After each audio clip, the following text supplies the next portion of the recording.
Croeso pawb I podlediad Urdd Derwyddon Ynys Mon, Kristoffer Hughes ydw I. Croeso cynnes iawn I chi gyd, lle bynnag ydych chi yn y byd yn gwylio neu yn gwrando ar y podlediad yma. Welcome everybody to the podcast of the Anglesey Druid Order. I am Kristoffer Hughes and you are very, very welcome here to the Anglesey Druid Order's office on the magical, blessed Isle of Anglesey, Ynys Mon, just off the coast of northwest Wales. And today I am joined by the lovely Matthew Scott Lewis. Is that right? That's right, yeah. I never use your surname. I've always just Matthew to everybody. Just Matthew. Even today I was like, what on earth is Matthew's surname? I had to look you up on Facebook. Well, usually no one knows my full name. I'm usually Mara and Matthew. Mara and Matthew. Yeah, that's the only way people know me usually. It's funny that, isn't it? It's the same with us. It's Chris and Ian. It's christening. Yeah, that's how it is really. So, Dorothy, ti'n iawn? Yeah, I'm all right. Yeah, good. Busy day, busy week, busy life. I know, it is crazy, isn't it? But it's nice every now and again to just have a moment to stop. But we've also had no rain on the island for the first time this year, this past couple of days as well, haven't we? Yeah, that is quite unusual. It really is unusual. So we're here. You're no stranger to the office of the Anglesey Druid Order. So you've been a member now. I'm looking over at the wall where we've got photographs of all of the residential course years and all of the members. I need to put more up actually, because that looks as if there's huge bits missing, which there are. It's a matter of going to Home Bargains and buying frames.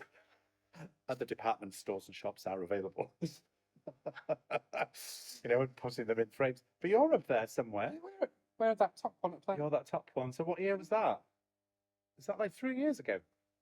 It must be. Must be. Something like that. Mara? Off-camera Mara. 2 years ago. Is it only 2 years? See, that's crazy, isn't it? Because I feel as if I've known you forever. Well, I mean, Mara and I, not a tangent, but a tangent. Mara and it's recently been our anniversary, and we've been together for 15 years this year, and we've been coming to order events nearly all of that time span. Yeah, that's a long time, isn't it? Is it 15 years that you've been together? 15 years we've been together. So, what's it like, right, living, not just living under the same roof as Mara Starling, but living as a magical pair together? I guess for a lot of people, that's the dream, right? To be betrothed, consorted to somebody who shares similar interests to yourself. But I can imagine that sometimes it's peculiar. It is weird because, I started out in the spiritualist churches, and my mother was the one that dragged me there. So it was kind of weird when I started out into the world. It was my mother and I were learning at the same time, and then all of a sudden Mara came into my life, introduced me into witchcraft, and I was learning another thing altogether. So when we moved in with each other, it was very natural. It was like we'd already worked magic together. It was very much like a relationship. We'd done the magical dates, and then we'd done the magical moving in. We'd still need to do the magical marrying, I suppose, but we'll get magical marrying. I'm available for celebrants the appointment. Just in case you ever go down that road. Well, what you don't already know is that you will be doing it at some point. Oh, fantastic. I do love a wedding and I love a funeral. I love them all, any rite of passage.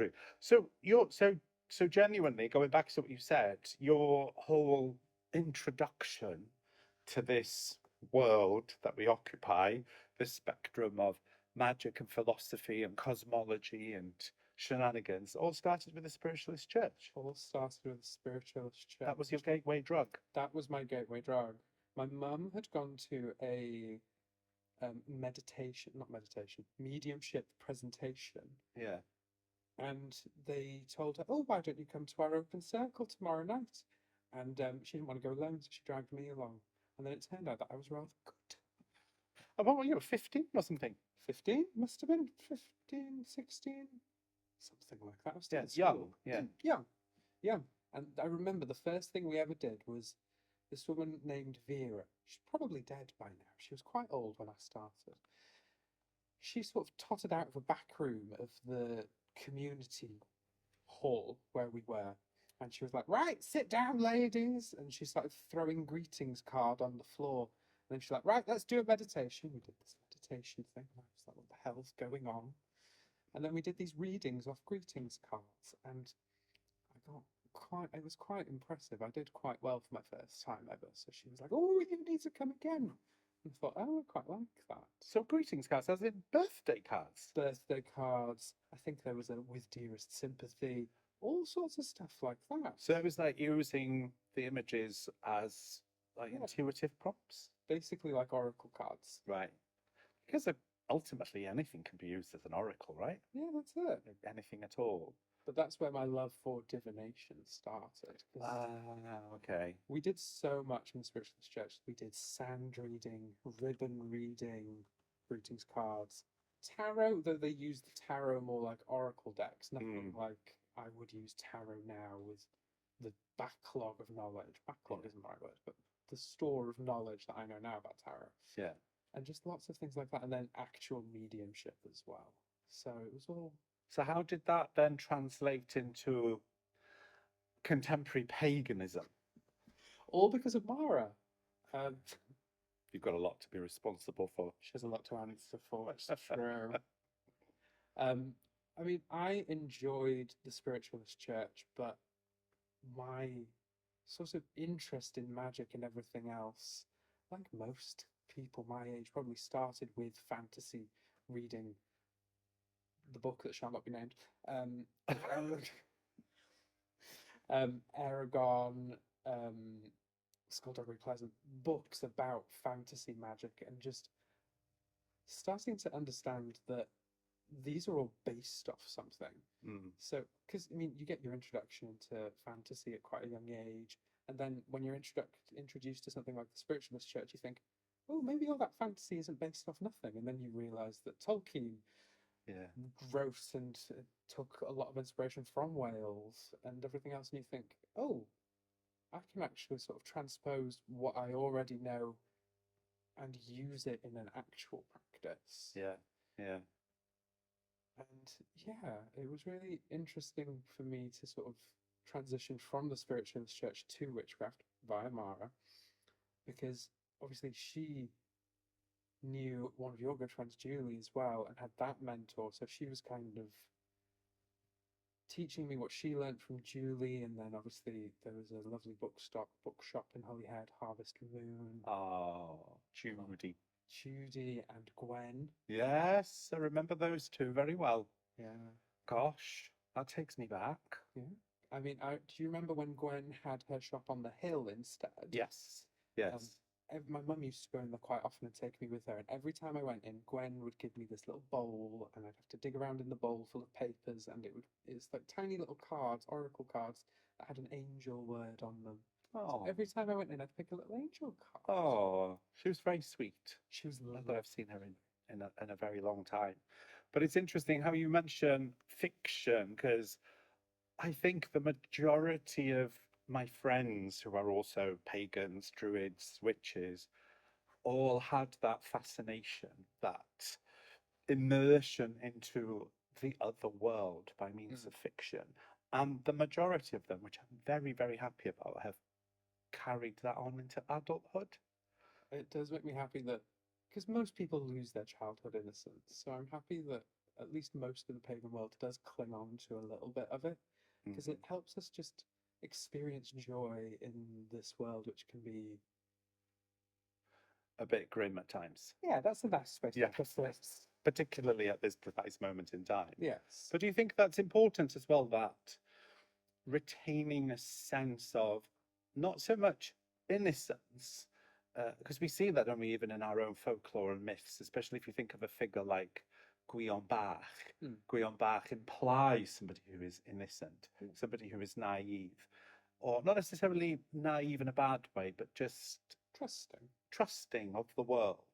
And I always think that if we retain an element of that innocence, but also innocence that is painted with awe, because that's certainly what I felt from the works of fiction that I used to read as a child, and I've tried to hold on to that, sense of awe, because we can get a little bit bogged down with all the profundity, the depth, which I love, but I think Sometimes. it's important to hold on to the innocence and awe, the childlike rather than the childish. Yeah, the childlike wonder. I think that's what is important to all of us at the minute, especially when you're working magic. It should all be fueled by your emotion Mm, and your lived experiences. So bringing something from your childhood which did inspire you yeah, and then working magic with that, that's like bringing all of that history and all of your experiences to your workings. yeah, And I think doing that through a sense of wonder is that whole thing of the witch is the act of the rebellion, the druid is meant to lead the way to systematic change and things like that. mm, In this world, how it is at the minute, doing things from a place of childlike wonder and bringing that through is an act of rebellion that we can use to make systematic change. because it's somewhat transgressive for an adult to behave in that manner, It is. isn't And it? people look at us and think we're weird just for wearing the robes. So Yeah. why not have fun with it? Yes, why not fully embody it, right? That is so true, though. That is a really lovely perspective. And I'm constantly reading books within modern occulture. And recently I was over in Michigan for convocation and I got to meet Sarah Mastros. I know you've met her before, and I'd never met her before. And she's written a new book called An Introduction to Witchcraft, 13 Lessons in the Art of Magic, I think. Sounds about right. And what I loved about that was it precisely speaks about what you've just mentioned, the ability to be able to step back into that awesome sense of wonder that we had as children and start to perceive the magical world, particularly if you're new to it, from the eyes of a child or from how you recall seeing the world as a child. And I thought that was really refreshing because you don't usually see that kind of narrative in modern books on a culture, because we do like to be a little bit highbrow at times. And I really enjoyed that. I thought it was a really authentic, genuine, and something that everybody could, in all probability, empathize and sympathize with and connect to. That sense of wonder. I think everybody, especially at the minute with how the world is, we all want a little bit of joy and a little bit of fun and a little bit of escapism. And magic can be that because you end up diving down, all, like you said, all these rabbit holes into these deep, dark, twisty parts of history and mythology. And, Yeah, we can take refuge in that, but we can also find ways to use that in magic to make it exciting and fresh and feel like we were kids again. Oh, I've just found this out. I need to try it. I need to do this. I need to do that. yeah, totally. So you evidently have a love for the magical, like I do. I have an enormous love for it. And you mentioned Mara and I had. Did you know Julie? I did know You've Julie. met Julie I have several met times, haven't you? Julie, Yeah. yes. So we had that common friend, and unfortunately, Julie's passed away now. And I do recall ever so fondly when I was starting on this particular path, which was quite tricky in the late 80s, early 90s. We didn't have and I think we were talking about this in the car the other day when we were coming up from the Welsh Magical Conference, about how for us to have any sense of community or any sense of even of the numinous in a way that was uh, accessible to us, we had to look to two resources, right? One was a magazine called Prediction magazine, which I don't think exists anymore, and that went for a very long time. I think now the comparable one would be Kindred Spirit, perhaps. But Prediction magazine was a lovely little narrow, tall magazine of all sorts of mystical shenanigans. And the other one, which was quite peculiar, was the Exchange and Mart. And the Exchange and Mart was basically a classified newspaper. It sold cars and agricultural equipment, but right at the very back end of miscellaneous, you had all these people within occulture advertising either their services or their shops or their groups. So people like the Children of Artemis used to be in there, the Order of Bards, Obyts and Druids, I think, used to be in there. And there was a shop called the Sorcerer's Apprentice, run by this guy called Chris Bray, I believe his name was, up in Leeds. And I remember running to the post office because, of course, there was no PayPal, there was no Yeah. internet transactions, to get a postal order. I bet you don't even know what one of them is, do you? Only because of my job. I'm not even sure they exist anymore. Postal orders, and then I sent off for this catalogue, got this catalogue that was so full of stuff. We had no idea what they were, and I remember poring over it with Julie. And we were like, what's this? Water of Mars. What does it do? Don't know. Get it anyway. It's only £1.75. And coffin nails and graveyard dirt and crystal balls and tarot cards and books on candle magic that had literally been printed in somebody's back room using a manual typewriter. But it was so exciting because this world of magic opened up to us. And Julie and I were the ones poring over those catalogues. And I always look back and I always try as much as is humanly possible to never forget the innocence of that. Because we grew up, and in a way, Julie and I also didn't necessarily grow apart, but we grew into different adults because, I went down the more formal druidic path, I suppose, and Julie didn't. So there was a two of swords moment that happened, and but it was rather spectacular and magnificent. We used to go every full moon. We'd go down to Cable Bay and we'd do all sorts of magical shenanigans, which was lovely. And magic has obviously played a really important role in the evolution of your spirituality as well. So how did the whole druid thing happen, and how does that fit into your expression of spirituality in all its myriad of ways? Because there is a misconception, it is a misconception that druids don't practice magic, that druids aren't witches and witches aren't druids, and never the twain shall meet. Which, of course, most people know my opinion on that. But how about you? Well, I mean, I suppose it all starts with how I started building my own personal magical practice when I was younger. You know, as you know, I'm very interested and work very often with the Greek deities. And I remember my first introduction to them. And it was in this strange small little purple book. And it was one of those books that you get given at school that has this listing of transferences from inches to centimeters and all these like random formulas and things. And then in one small corner on the left-hand page, I can still remember it, was this list of the Olympian gods and what they were the gods of and things like that. And I was only little, and I remember going, oh, I want to know more about that. A calling from an obscure book. From an obscure book. So then I ended up with this massive book, a dictionary of mythology, which is like world mythologies, all things, which did have Welsh gods in it. And I was like, Welsh gods? I don't know anything about those. Because I'm from Holyhead, unfortunately, but somebody has to be. Well, we share that in common. I We live do. in Holyhead. We'll get to that. We'll get to that. But it's not the most Welsh area on the island. True.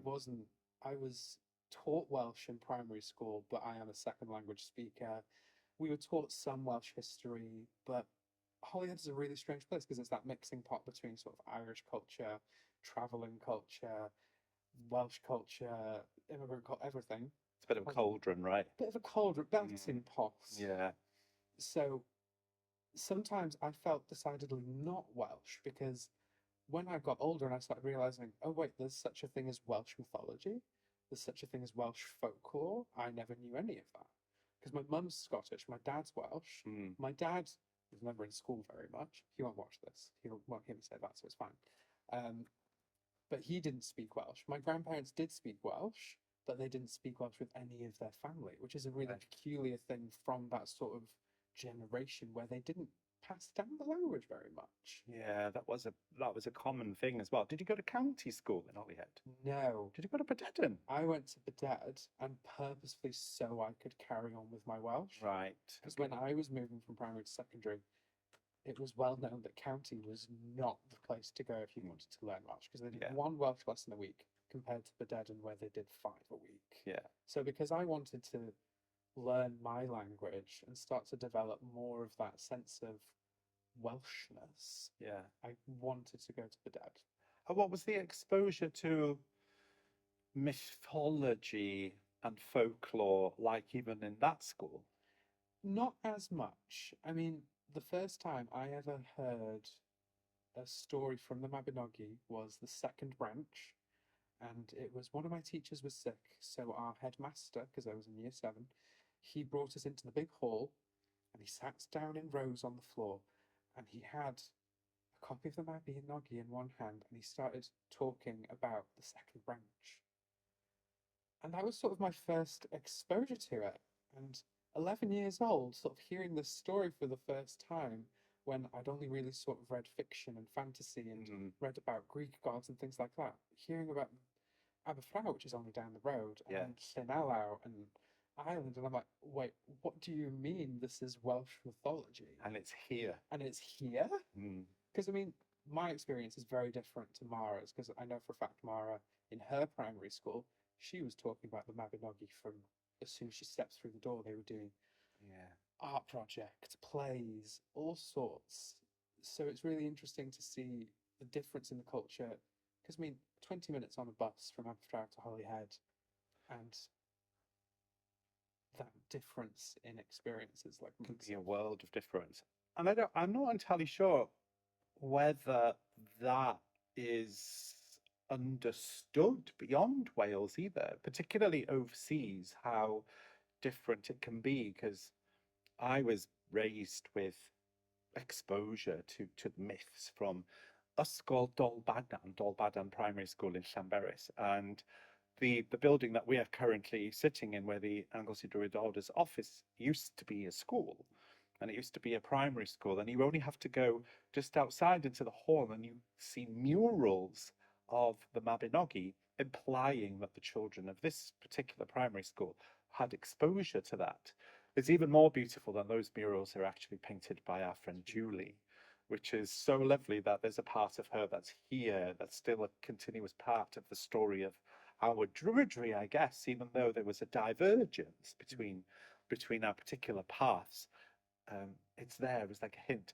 But I think when people, particularly outside of Wales, consider from a pagan perspective that we all had this exposure, but it isn't true at all. It seems predominantly to have been exposure from primarily or exclusively Welsh primary schools. Yeah. I'm not sure, what would the term for primary school be outside of Britain? Kindergarten, maybe? Kindergarten, Junior? junior school. Junior school? So from like the age of 4 to 11, isn't it? Yeah, yeah. thereabouts. And yeah, so the exposure isn't the same. No, because I mean, we did have exposure to Welsh history. So one of the reasons that I made that decision to go to the Welsh school rather than the English school when I was leaving primary, going to secondary school, was because we'd already had the Welsh history of the Blue Books, the Welsh Not, and how Welsh culture and language was sort of tamped down through history. That was what kind of informed my decision to go, no, I need to learn more about my culture. I need to learn more about my language. Yeah. And learn even more about my history. Because, I mean, to tell someone who's like, what, 8, 9, 10 about the Welsh Not and the history of the Welsh language trying to be oppressed, that's a lot for like a young child. It is. It is a lot. But that's so prevalent in all of our schooling, because I remember going back through it again when we were like 11, 12, 13. Because, you know, our schooling is very much, we need to keep our language alive. You know, we were told off sometimes in the dead, why are you speaking English? You know how to speak Welsh. Oh my gosh, because I went to the same school, right? But I had this peculiar, I remember having a discussion with my parents, because so my mum's family all come from the island. My dad's family come from the mainland, the village of Llanberis. And so my primary education was in Llanberis, and the first 2 years of secondary or high school was in Ysgol Brynrefal School in Llanrug. And then we came back to the island. But I remember being in the headmaster's office in Ysgol Brynrefal with my parents, and the headmaster was adamant, because we were moving to Holyhead, he was adamant that we were not and they were not under any circumstances to send us to county school. That if they did, we would lose our Cymraeg, we'd lose our Welsh. And I remember being horrified at the time because it had only been within the last 2 years that I'd had an educational appreciation of the historical implications of things like the Welsh Not, like the treachery of the Blue Books, the investigation into the state of education in Wales and the deterioration of the Welsh language and Welsh identity. And then the Welsh Not, for those who've never heard of it, the threat that if you were caught speaking Welsh in school, you'd have to wear this big wooden plaque around your neck with the letters WN. So Welsh Not as in you will not, rather than to tie a knot. Yeah. And I was quite surprised when I heard the headmaster say that, because it felt as if that wasn't that dissimilar to the Welsh Not. Yeah. And that if you went to Ysgol Sir Hugh in Carnarvon, you would be Welsh. But if you just went to Ysgol Tryfan in Bangor, which is 7 miles down the road, you would likely lose your Welsh. And I wonder, has that changed? And I don't know whether it has changed.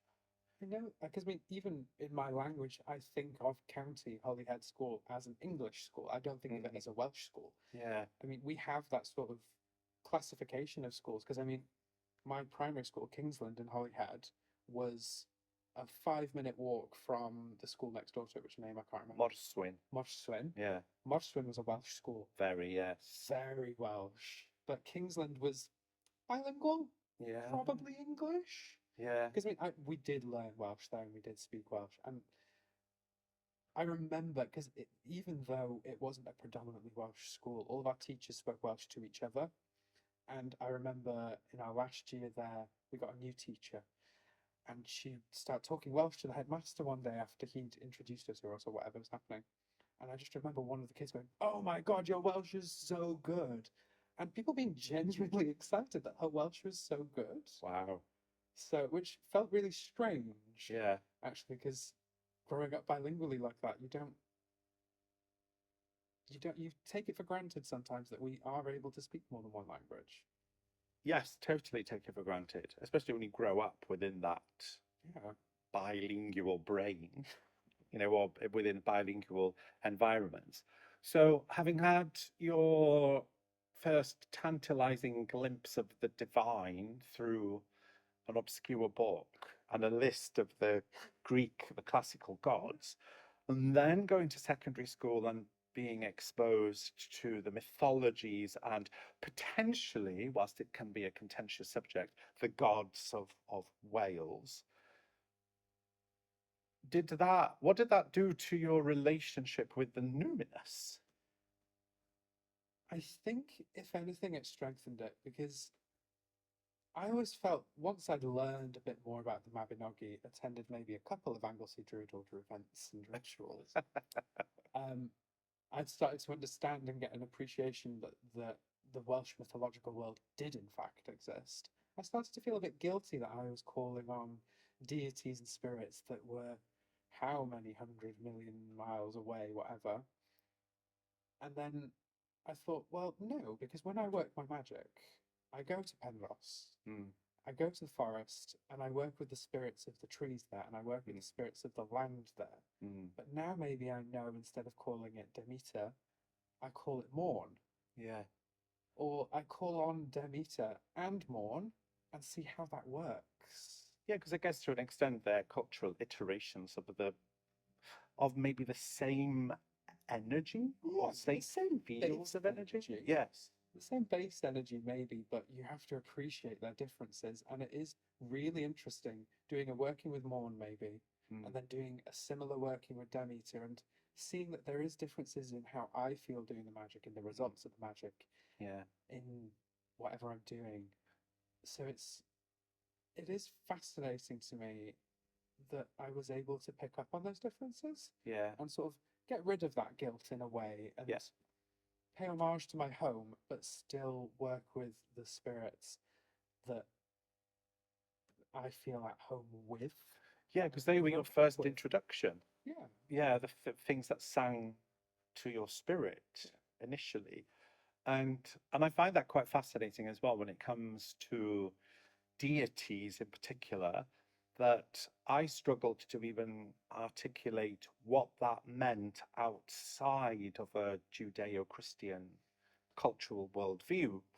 Because whilst I don't know about you, but I didn't necessarily have a very immersive Christian upbringing. My parents were non-religious. They would only send us to Sunday school 2 weekends before the annual day trip to Rill. So Made sure you were on the list. so that they could possibly get rid of us for a day. No one have a house to themselves during the height of the summer holidays. That was our only exposure, really.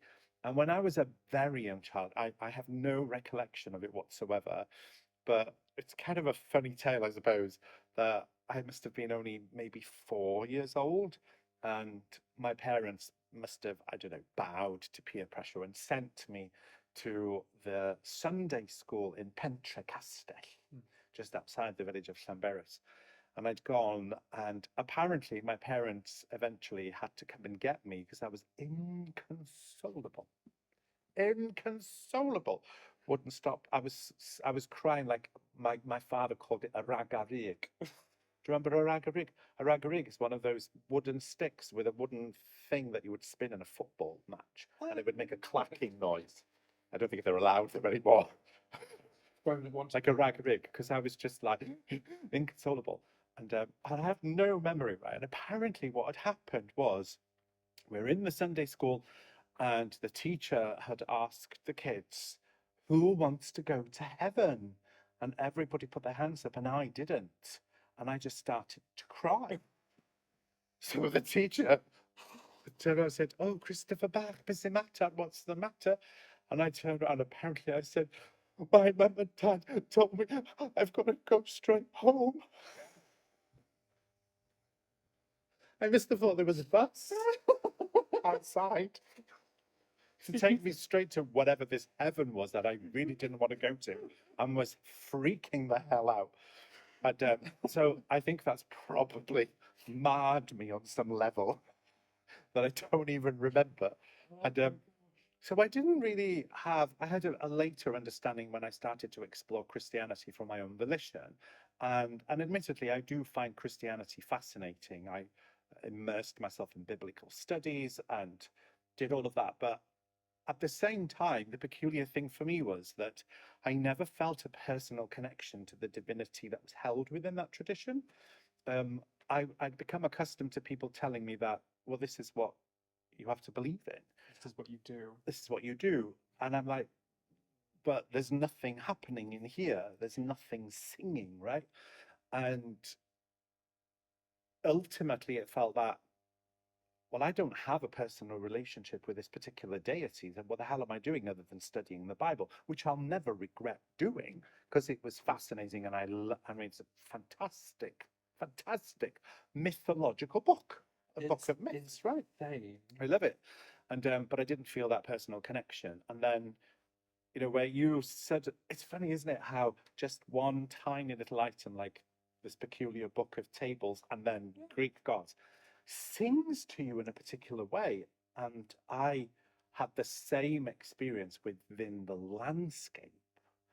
And it was the landscape that sang and then filled something within me that perhaps as a teenager I still couldn't fully articulate. It took a while, right, for me to articulate what that meant. Then I kept having this sense of connecting to something. But the interesting thing is, and I didn't know this about you and your experience only until fairly recently, that we both had a numinous, ethereal experience in Penrhos Nature Reserve. We did. Both of us did, years apart. Years apart. And I mean, it's fascinating that I love it like that because lots of people go, oh, magic's not real. You can't really quantify that. What are you on about? All the doubters and naysayers and people that we choose not to listen to because why would we let that negative energy ruin our fun? That's very true. But that walled garden in Penrhos, I have always loved that place. Because I mean, the folklore that I was exposed to growing up was the ghost of Catherine on Catherine's Walk in the Penrose Woods. Yeah. Yeah. And you must always say hello, or else. Yes. And, you know, the glass crystal palace underneath Holyhead Mountain, which is technically a mountain, no matter what anybody says. Yes, I would agree with that. Mynydd Tor. Mynydd Tor. Those were the kind of like little stories I was told as a kid. So I always had this love of Penrose and this kind of respect for it because Holyhead, you know, it's fairly urbanish. Don't really see very many forests or anything else like that. So getting to go to Penrose and explore the woods and everything else like that always felt really special to me. And then when I had that experience of this energy and this deity and spirit and ghost and whatever she is, because I see her as a she, to have that experience and go, I don't know who you are, but I love this. And to then build that relationship and do some workings and work magic and build up a solid relationship with this deity and energy that I found, and then to learn that you kind of had the similar thing. I was like, okay, so magic is really real. Yeah. Not that I ever doubt, well, everybody doubts, but I know my magic is real. Yeah. So to have that sort of validation from an outside source as well is like really like, oh. And my experience was in the walled garden. Yeah. Same place, similar experience of something not being alone, and then having a sense that I was connecting to, there was some form of relationality between myself and something else. And even though, again, I think I was too young to be able to put words in my own mouth as to what that was, but now I understand that as being some kind of genius loci, some kind of spirit of place, which I have the words to articulate that now. But even though I have the words, it's the sense. How do you describe the feeling? It's the feeling, yes, that made me aware that, oh, there is something more in my, and I kept having more and more of these experiences, and of course they were tying into the cultural expression of my land and my ancestors, and the language that they were using to describe the numinosity in the land.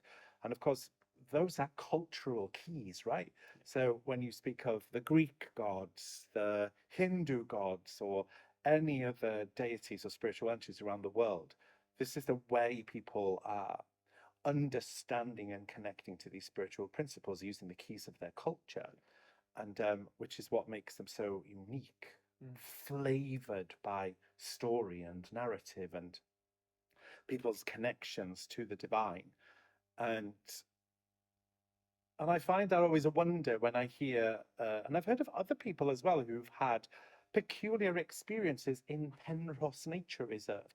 And I'm somewhat dismayed that currently, and I received an email today actually from the people who are trying to save Penrose Nature Reserve because it's under imminent threat of being completely destroyed for a holiday park? Is it a holiday park? But it has been going on for years and years, and this holiday park gets a new iteration every time a new company tries to bankroll it. And so far, whatever workings may have happened in Penrose have held fast and made sure that it doesn't go anywhere. Oh, we must make sure that it doesn't. Quite. And retain that place of natural beauty and wildness, you know?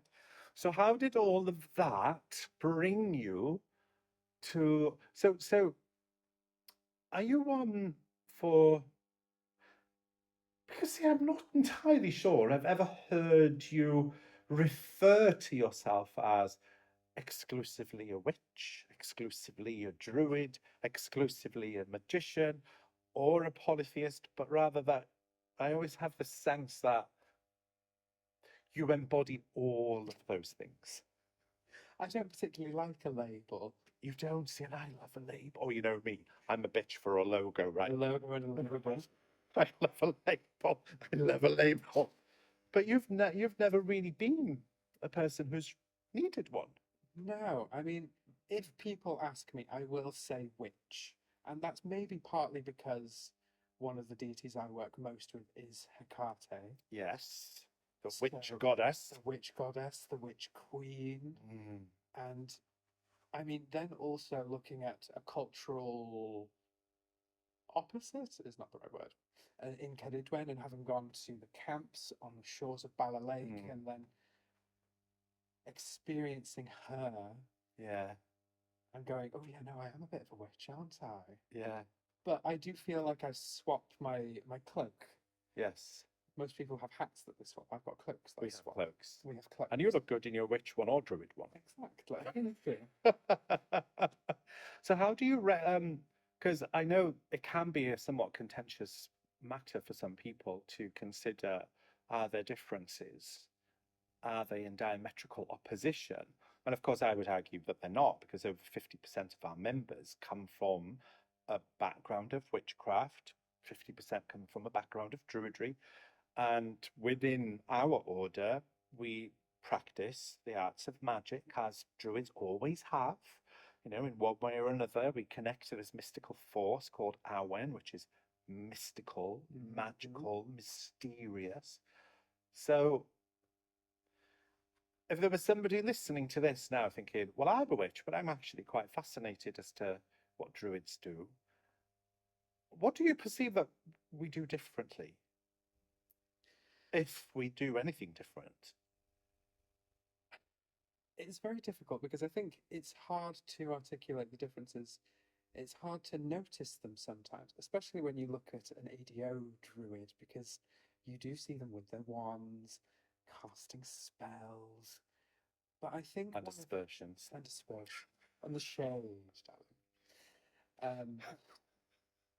It does have a big old queer man as the head. Do you know what I mean? We're very tall. The shade is cast. I think the main difference between witches and druids, from my kind of perspective, is the community aspect. Druids are very happy to head out there and teach and hold public ritual and try and ingratiate themselves with the community and be like, right, come on, let's do something magical all together. Oh, here, let me teach you a bit of history. Oh, here, come and listen to this song that this person wrote who's part of our order. You know, it's like a community element. Whereas the witch, to me, I think you've said it very well. Druids may be under the light of the sun and witches under the light of the moon, which is, it's perfect. I do like that. It's perfect. Witches like being alone. There are covens, but yeah, you know, they still like being quite solitary witches, and you don't see them trying to initiate themselves into community as much. You see them doing their own thing, casting magic to get stuff done, maybe not worrying about the whole community. Yeah. But still having their hand in it. Yeah, and even when we look at that from a folkloric cultural perspective here in Wales as well, we don't really have much in the way of massive evidence that they were congregating in covens. No. They were solitary on the edge of the village. They're doing their things, helping people out when people needed healing or... Like Gwen Vangelis, the first woman Yeah. executed for witchcraft. Yeah. She was a stall holder in the market, Yeah. selling her linens and things, and the occasional pouch for someone's sick bull, Yeah. or whatever. Yeah. She was a part of the community, but her witchcraft wasn't necessarily the biggest thing about her. Whereas I think sometimes druids, you know, oh, let me show you this via mythology, via this, Yes. via that. It's like the first talking point that a druid will introduce themselves with. Yeah. Whereas a witch might wait for you to realise they're a witch. Yeah. And I guess that's the thing that, you know, and I often use the term that Druidry is endemic in Wales because of the bardic traditions.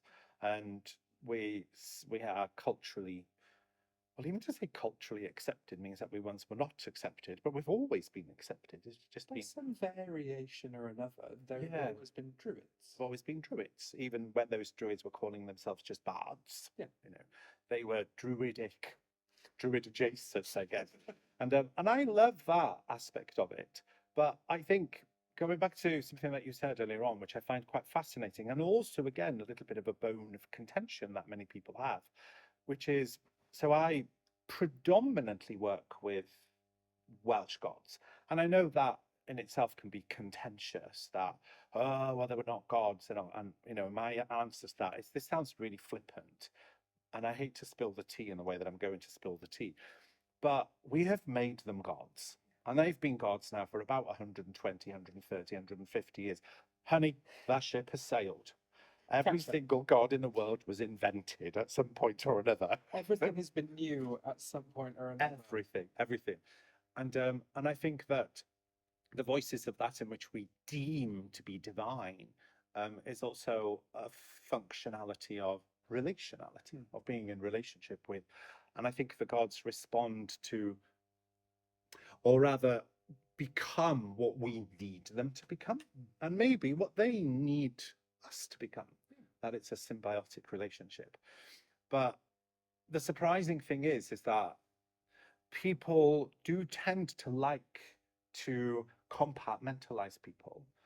So if I ever mention, which I don't very often, that I might have a relationship to a deity that is outside of my culture, that can raise an eyebrow. They're like, what? Yeah. I thought you were Welsh. Well, I am Welsh. But do you find that you have those comments directed at you, or do you feel that sometimes your love and passion for not just the Welsh gods, but fundamentally, as your first experience, the Greek gods, do you find that that can be contentious sometimes within the pagan community? I think everything comes under contention at some point or another. Yeah, it's very true. But no, I think people. Obviously, there's been a big conversation the past few years about cultural appropriation and making sure that we respect people's cultures and don't misuse their beliefs for our own agendas and things like that. So I think some people have taken it upon themselves to make sure that everybody is being as respectful as they can, which is a good thing, which is needed. But I think sometimes they forget that some people are going to do it respectfully. Some people are going to do their research. They are going to try and learn a little bit of the right language, not the right language, the original language that these deities would have existed within to try and talk to them and things. And I think some people can jump ahead and go, you are misusing this deity, without actually asking them, oh, what do you do to work with this deity? How do you honor them? What do you know about the history? But also something that we as Druids are not unaccustomed to is the idea of, are we Reconstructionists or are we modern practitioners being inspired by the past? Revivalists. Revivalists. Yeah, yeah. And I think it's difficult. It's hard to find the balance between making people understand, no, we don't think we're the same Druids that were killed by the Romans and everything else. We're doing. You said it once, and I love the way you say it, is my craft is as old as I am. Yeah, essentially. And I love that. Yeah. Because I have built my relationship with my deities, not my deities, obviously, but the deities I work with. I've built those relationships up over a long time in a lot of magical workings and spending a lot of time reading, researching, watching YouTube videos, buying books, trying to learn as much as I can about Welsh deities and the Greek ones as well. See, and I think as well that this is quite an important conversation, because we are having a conversation as to Welsh people, not just about the Welsh gods, but also about an attraction that we have, or a vocational feeling that we have towards other deities that aren't part of our culture. But when you turn those tables, there are so many modern druids, modern witches, modern magical practitioners who don't live in the British Isles, who don't live in Wales, but they're attracted to our mythologies and to what we perceive to be deities. So when we have these conversations, I think that is really important, that those people here, well, actually, we have relationships with other gods and goddesses as well. And you don't need to worry about the fact that you don't live in Wales. We're not gatekeeping them. We're not a closed culture. By all means, they're big enough and old enough to be able to pack a suitcase and get on a plane and go to Minnesota every now and again, and that if there's one thing we know from antiquity is the gods have always traveled. I mean, we live in what was once predominantly arguably not anymore, but predominantly it was a Christian society. Mhm. But that deity is not from this land. It's from, well, Israel on one hand, Rome on the other, right? It's like a mishmash of those two particular cultures, but But that's over half the world travelled in one religion. one religion, and then Allah is the same. Yeah. He gets all over the place. So does Buddha. There are Hindu communities throughout the world. There are even white people who might be aligning themselves with Hindu gods. So it's something I think we've always done, and I've often wondered whether, when we talk about cultural appropriation, it's good to have those conversations, I think, between cultural appropriation and cultural appreciation. But I also think that sometimes it can be taken too far and cause people to feel that they don't have a right. And I think it's not as basic as that. Because even when we consider the thieves, I'm going to steal this line. This is one of Ian's lines, which I love, and I always steal it, but I have to remember to credit him. Because you know what they say, always know your shit and steal from the best. So he's always maintained that the Romans, the ancient Romans, were not truly polytheists. They were polytheists. Oh, that is very good. They stole gods and then they made them their own. And they did the same here, right? And so I always think that it's taking time to be considerate about those cultures, isn't it? So on the other side of the fence, when we have Druids, say, from Canada or the Far East or the United States of America or Oceania, they'll say, am I okay to build a relationship with your gods? And my answer to that is, well, of course you are. But like you just explained, read up on them, but also maybe read up a bit about the struggles of us as a people, the people who've preserved that material and what we are currently going through in our own lives, not just consider that these things are facets of the past. Because I often find, because you use the term, don't you, are we Reconstructionists or are we revivalists or are we something completely different to that? And so, will this sound shady? It probably will sound shady. So I do come across people who are Celtic Reconstructionists fairly often, and people might hate me for saying this, but I don't really see the point in Reconstructionism, because Reconstructionism is based on something that existed in a particular way in the past and you're trying to reconstruct it. But to somebody who lives here within the lived experience of a Celtic cultural continuum expressed through the culture and language of Cymru, of Wales, there's nothing to reconstruct because we're still here. We haven't gone anywhere, and that people say, oh yes, but Aranrod and Cyrudwen, they're not ancient gods and goddesses. But so what if they were? How does finding one from the deep past actually make any of that practice relevant to the present, when the present is already going, hello, I'm here. Would you like to have fun and a little bit of connection? Do you know what I mean? It's like anything in life. You have to change and adapt with the times. I mean, I work a lot with the Greek gods. That doesn't mean that I'm out slaughtering dogs in the name of Hecate and the crossroads and the new moon. Yeah. That's not something I would want to do. People have made adjustments. We make cakes in the shape of sacred animals and leave them there. Yeah. Making those adjustments to make an ancient religion more friendly to the modern sensibility. Sensibility. That's the word. That's a good word. I mean, we don't want to get blood on our jeans these days. No, God forbid. It's tricky. You need cold water and salt to get it out. I only know that because I worked in a morgue. Just in case people think, how does he know that? How does he know that? I worked in a morgue, so it's fine.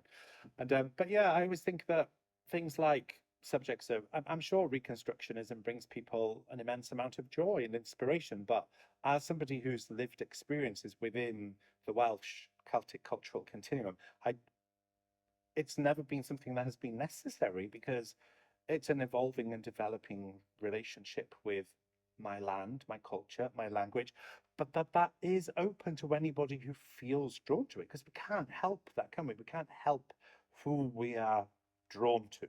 No.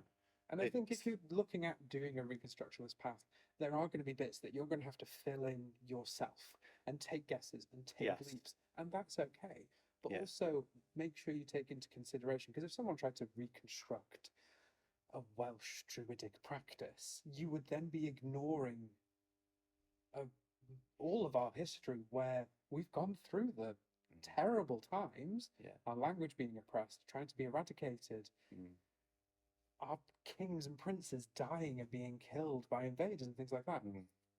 All of that history still feeds into who we are and feeds into our practice. You know, we practice a certain way because we know our history.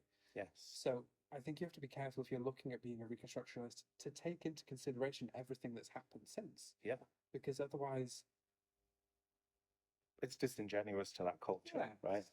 Because the Druidic revival of the 1700s was in response to that. Yeah. I always consider that Druidry and witchcraft is a response mechanism. It's a way in which we're responding to the world around us and the things that call us to attention and intention, perhaps, and that people like the very controversial Iolo Morgannwg and Dr. William Price and John Toland and all these people, they were responding to the world around them, and trying to create perhaps a present and a future that could address and ameliorate the pain that culture had experienced. And so you're right, it could miss out a whole millennia or more, right? Or more. Of actual lived experience that continues to this day. So when it comes to you're from a Welsh perspective, you've mentioned Cerridwen. Are there any others that you feel have, I don't like to use the word called upon you because I think that's a fairly loaded term, but drawn you into their spectrum of attention? I mean, I feel I have a connection and a relationship with Cerridwen, with Morn, because I mean, I've grown up on this island. Yeah. There's no way you can grow up or spend any amount of time on this island without leaving a little piece of your heart behind. You know, she's just fantastic. She grabs a hold of you. She does, and she doesn't let go. No. But that's lovely as well, isn't it? That, I guess, beyond the Isle of Anglesey itself, beyond Ynys Mon and beyond the confines of the Anglesey Druid order, the majority of people would possibly never articulate the fact that we do perceive her as a great mother, as a mother goddess. I mean, it's in the or what do they call it? Not the subtitle of the island. What am I trying to say? Anglesey, Ynys Mon, Mam Cymru. Do you know what I mean? It's not a road sign. It's on a road sign, right? It says Ynys Mon, the Isle of Anglesey, Mam Cymru, the mother of Wales. And it's an epithet. Why couldn't I think of that word? I'm Welsh. That's why. It's a hard word for a Welsh person. It is a hard word. If I'm saying it right. Yeah, but it's implied even there, isn't it? It's implied that she is a mother, and yeah, I get. Even when you speak of her in that particular manner, I feel a sense of, it's funny, isn't it? Because we're here on Ynys Mon right now, but even when you talk about Mon, I have a sense of Hiraeth. Yes. And I mean, we lived not on the island for 8 years, and I never stopped mourning that I was not on the island. Hiraeth. But even when you just talk about it, like you say, even though we're on her land right now, I start to get a little fluttery in the chest just talking about it. How can a word invoke that much feeling?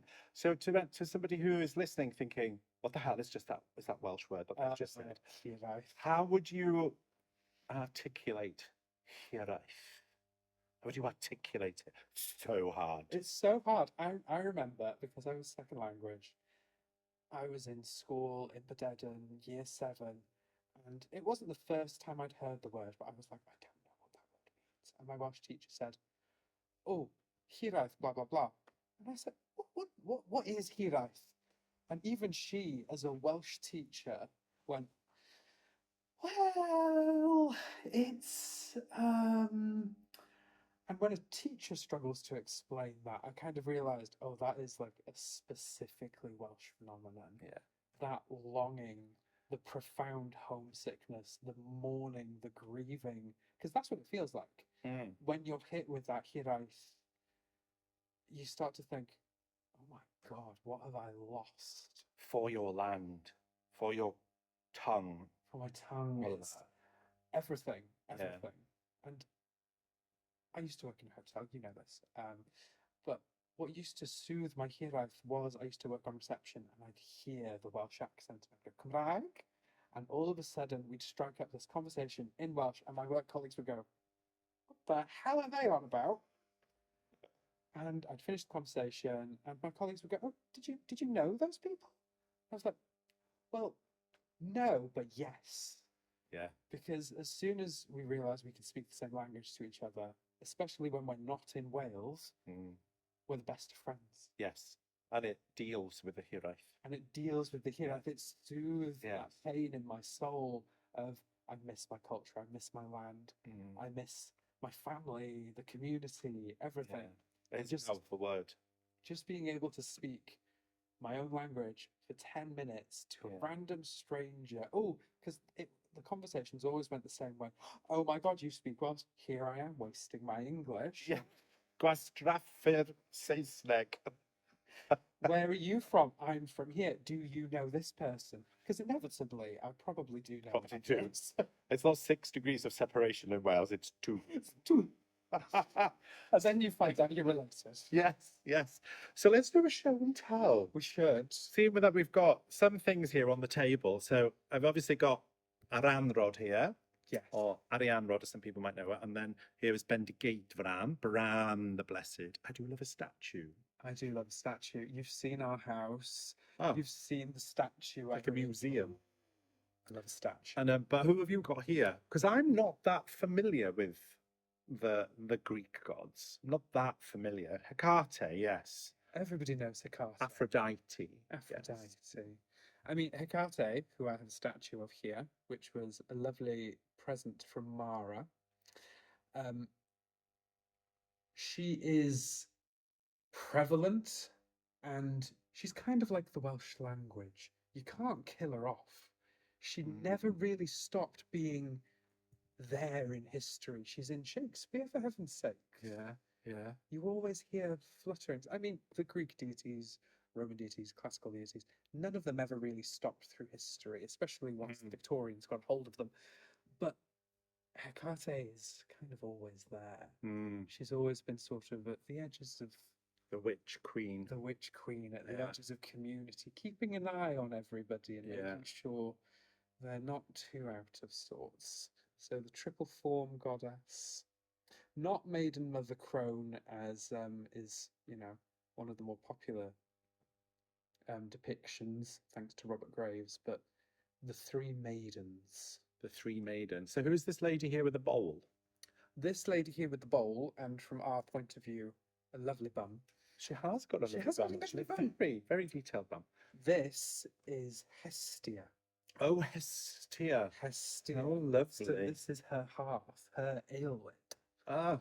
So I adore Hestia Mm. and working. It's again that sort of thing where you kind of work with Hestia and then you work with the Aelwyd, you work with the household spirits and things, and they're all different expressions of a similar energy, but they're Yeah. not the same. And sort Yes. of learning Yeah. those subtle differences Yeah. is amazing. Personalities, right? And personalities Personalities. informed by culture and narrative and storytelling.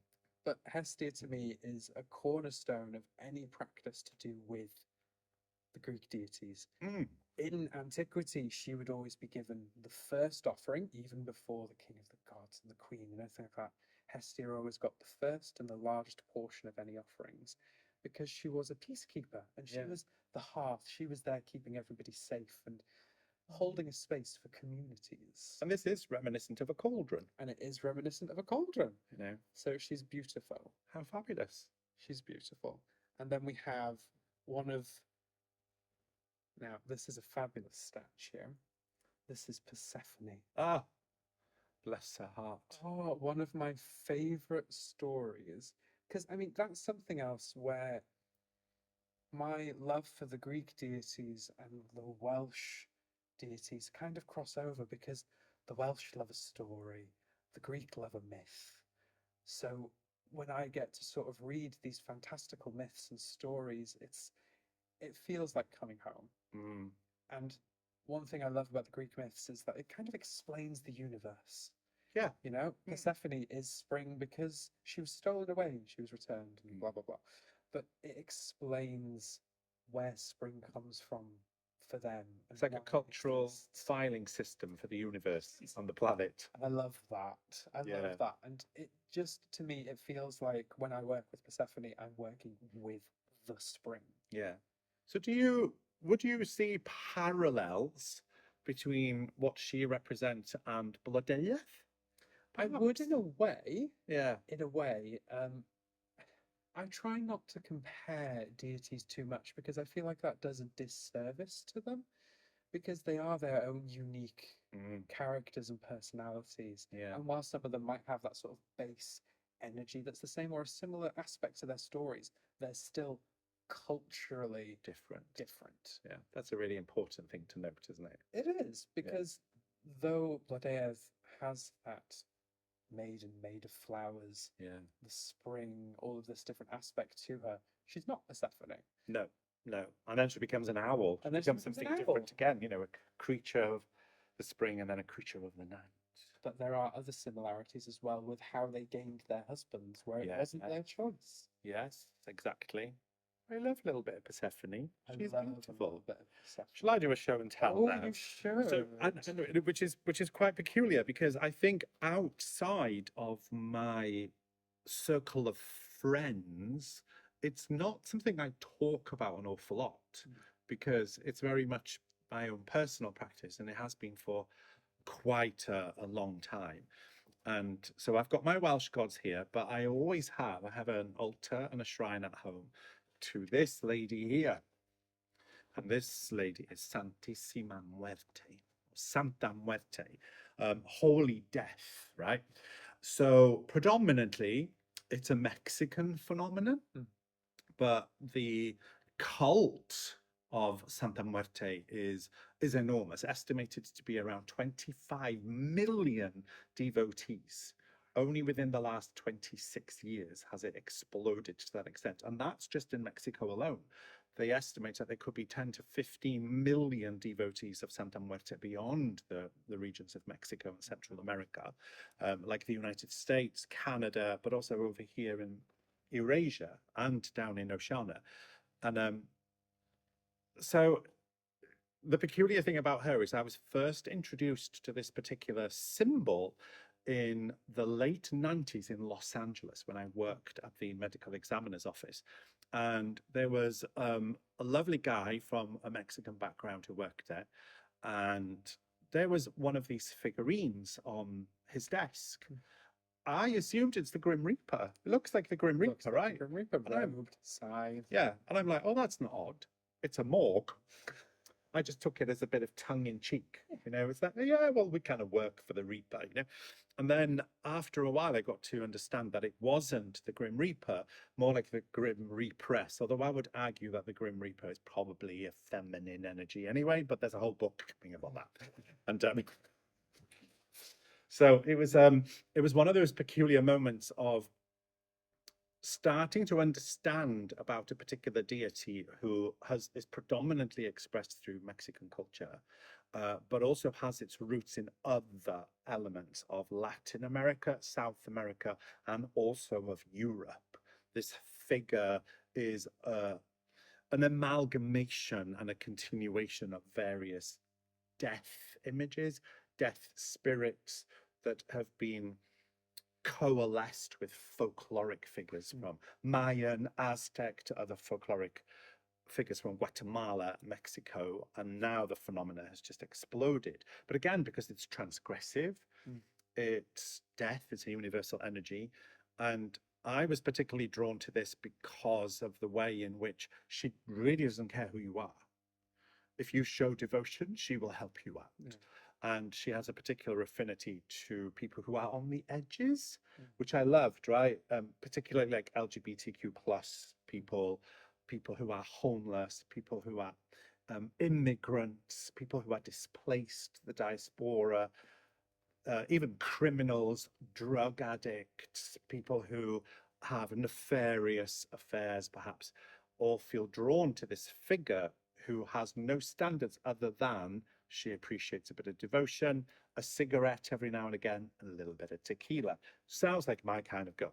So I've always been very drawn to her. And then in 2024, when we were filming my death documentary, we got to go to what was then called La Templo Internacional Santísima Muerte in Mexico City, which is now Un Rayo Esperanza Santa Muerte. And we spent some time there, and they admitted me into the temple. And I was given this. Look at this. Wow.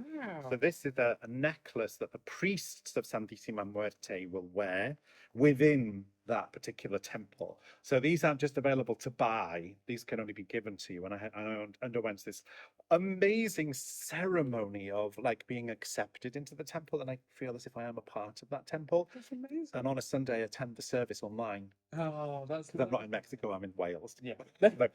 And but I think that is also quite surprising to people who might think, "Oh, aren't you all about the Welsh gods?" Well, yes, I am actually. But when something calls you, Yeah. or something, again, I've used that word call, and I think that word can be somewhat loaded and provocative, and I'm not sure what the right word is. When you find a connection or a connection finds you, because it's not necessarily a calling. We're not nuns. I don't look good No. in a habit. You But look good in a robe. I do look good in a robe, but not the habit. Not Because that I mean, I have a similar experience with Hecate, you know, because though I started out reading in that little pamphlet, the 12 deities, and memorizing which one was which and everything else like that, as I started to grow up and I got different books, it was always Hecate that came back. It was always her that sort of I ended up thinking about all the time, and it was her that I kind of thought, oh, I'm doing magic. What is that I feel? What is that I can see out the corner of my eye? Yes. And it's always her. Yeah. And because I do talks sometimes at the Festival of Pagans and Witches in Coventry, when I did one about Hecate and I did a ritual, I had to make sure that the people knew that whenever you do a little bit of magic, regardless of who you are, whatever, there's a little bit of Hecate there because she is magic. And she'll always pay attention to those who maybe not call themselves witches, but those who practice magic. Yeah. And I've always found, like Santa Muerte, Hecate always comes. Yes, and I found the same. And it's not to I'm not in any shape or form wanting to Appropriate the culture that has given her expression in the last few decades. but I do whatever I can to try and understand why She is so all-encompassing within that particular culture. You know, why her? So I try my best to understand that, but at the same time, I can't help this desire to show devotion to it, to her, to them. I completely Do understand. you know what I mean? Because, I mean, once I started looking deeper into the mythology and started understanding, especially, because, I mean, Greek mythology is presented to us as this one linear thing. Like, this is the book of Greek mythology, and that's how it happened. And it's not that. You know, you had different cults in different times doing different things with different gods. And someone like Hecate, where we don't necessarily really understand exactly where she came from, but for her to have, you know, this sort of cult in this place and her to be worshipped alongside Zeus at the entryways of cities here, but not over there. It's how you end up with deities that maybe conflict with themselves, have those contradictions built into them, because what the Victorians and other people do sometimes is look at this living culture of Greece and go, oh yeah, no, this is what it is. Yes. All of those things Homogenize it. Homogenize it. They just take everything and they sandwich it and they go, this is it. Yeah. And you're like, but that doesn't make sense. I mean, And it's people because do that with our culture. they do that with our culture. You know, they don't understand that maybe the Druids changed. We're always changing. We're always changing. We have to change. change. Otherwise, we die. Santa Muerte. Santa Muerte. She comes in the end for all. She comes in the end. Well, thank you so much, Matthew. I think that's a really interesting perspective, actually, especially when you consider so many people are drawn towards the gods of Celtica, of Wales and Ireland and Scotland, and the whole Celtic cultural continuum, Welsh gods. And I think sometimes that can be a bit of a battle for some people. And I think just hearing like your perspective, perhaps my little perspective with Santissima Muerte as well, I hope that might just show people that we also have those things to reconcile within our experience as Welsh people. None of us are one single thing. Thank the gods. Can you imagine how dull the world would be? Oh my god. We were a bit of colour. I always maintain, in the wise words of RuPaul Charles, play with all the colours of the crayon box.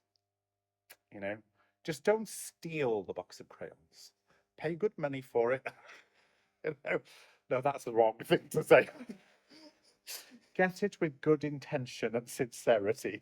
And when people of those cultures talk, maybe just listen to them, Maybe because just they listen. might have a bit more information. But Yes, yeah. And if anybody out there has always thought, oh, I'm quite interested by the Welsh gods and I'd like to learn more, I think one of the most important things, tidbits of information that you could have is get in touch with us. Yeah. Just send us a message. I mean, none of us, not a single one, not a single member of the order would be averse to sitting down with someone and having a chat and No. just going, oh, this Yeah. is why I love the Anglesey Druid order. This are the gods that I connect most Yeah. with. This is what I've learned. Yeah. Look at these books. Yeah, we'll always chat. So if you ever feel that you just want to have some help with pronunciation, send us a Facebook message or anything, and we can send you a voice note. And but diolch, Matthew. Kristoffer. Diolch yn fawr iawn I ti. So there we go. We've come to the end of this discussion and conversation in Druidry, and also a little bit more global this Yeah. time, which is rather nice. So diolch yn fawr iawn i chi gyd am wrando, a cofiwch mae posib i chi ddysgu mwy ac yn rhagor mwy o wybodaeth am yr urdd ar ein safle we sef angleseydruidorder.co.uk. Thank you so much for watching and for listening. You can find out more information about the order by visiting our website at angleseydruidorder.co.uk. You could also come to our annual conference held on the 28th of November 2026 in the glorious town of Beaumaris, which is beautiful, with special guest Mara Starling, Charlotte Church, Frank Alding, myself, Dave the Bard, and a spectacle, a secret spectacle, not Surprise. to be missed. It will be surprising. Yes, so thank you so much.